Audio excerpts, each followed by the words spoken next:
বন্ধু বান্ধৱীসকল এয়া গৈ আছোঁ আমি দিছপুৰ পলিক্লিনিকলৈ। এয়া তাইৰ চিটি স্কেনৰ ৰিপৰ্টটো দেখাবলৈ এইপিনেদি গৈ আছোঁ দুইজনী। আৰু কি হয় নাজানো, নৰ্মেলি ওলাব বুলি আশা কৰিছোঁ আৰু ভগৱানে জানে বাকীখিনি।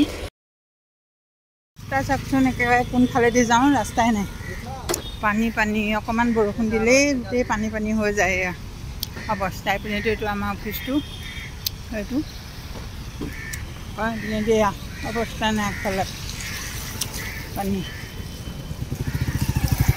পূৰা পুখুৰীৰ নিচিনা হৈ আছে এয়া।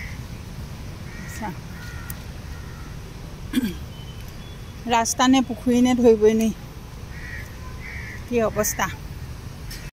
এইপিনে এয়া গাড়ীত উঠিবলৈ গৈ আছোঁ। এইখনতে AC গাড়ীখনতে উঠিম আৰু এয়া দুইজনী বহিলোঁ চিটত। চিটটো পালোঁ বাৰু, যেনে তেনে। আপোনালোকক আশীৰ্বাদ কৰিব দেই, তাই যাতে সোনকালে ভাল হয়, একো যাতে নোলায় আৰু ৰিপৰ্টটোত। তাই এইপিনেদি আহি পেলাই পালোহি। তাই ন গাটো বেয়া লাগিছে, তাকে মোক কৈ আছে মানে ডিঙিটো বিষাইছে বুলি। বহুত চিন্তা লাগি আছে, কি কৰোঁ নাজানো আৰু দেই। তাই এইফালেদি চিটি স্কেনৰ ৰিপৰ্টটো দেখাবলৈ এয়া ৰখি আছোঁ ইয়াতে। এয়া ডক্টৰৰ কাৰণে ৰখি আছোঁ। এয়া দুইজনী বহি আছোঁ আৰু ভয় লাগিছে। মেডিকেলৰ পৰা ওলালোঁ, ওলাই কিন্তু বোলো চাহ একাপ খাওঁ বুলি। তাই এইফালে আকৌ বৌ দুদাহঁতৰ ঘৰত সোমাই যাওঁগৈ। বৌজনী যে মেডিকেলত আছিলে বুলি কৈছিলোঁ, তাই কিবা এটা লৈ লৈছোঁ। এইপিনেদি গাড়ীৰ কাৰণে ৰখি আছোঁ। এইপিনেদি আহি এয়া পালোহি দুদাহঁতৰ ঘৰত। এয়া ভতিজাজনী নিবলৈ আহিছে।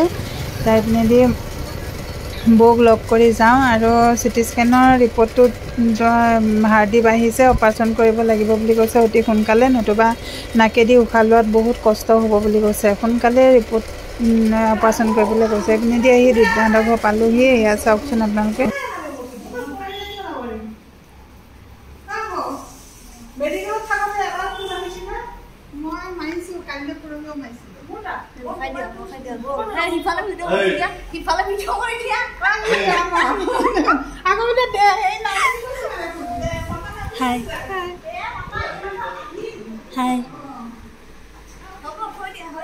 দাদাহঁতৰ পৰা ওলাই আহিলোঁ। এপিনে উবেৰখন বুক কৰিলোঁ, উবেৰখনতে যাওঁ। এইখন গাড়ী আহিলে আৰু তাই এইপিনেদি ঘৰত আহি পায়ো আকৌ অফিচলৈ বুলি ওলাই আহিছোঁ, ডিউটিলৈ। আৰু তাই আৰু ল'ৰা যায় জালুকবাৰীলৈ, কিবা আনিবলৈ যায় বোলে। এইপিনেদি আকৌ বতৰো বহুত বেয়া হৈ আহিছে, বতৰ বৰষুণ দিয়ে নেকি ক'ব পৰা নাই। এইফালে চাওকচোন, ল'ৰাই ইমান বদমাচি কৰে দেখিছেনে, কেমেৰাটোৰ আগত কি কৰি আছে।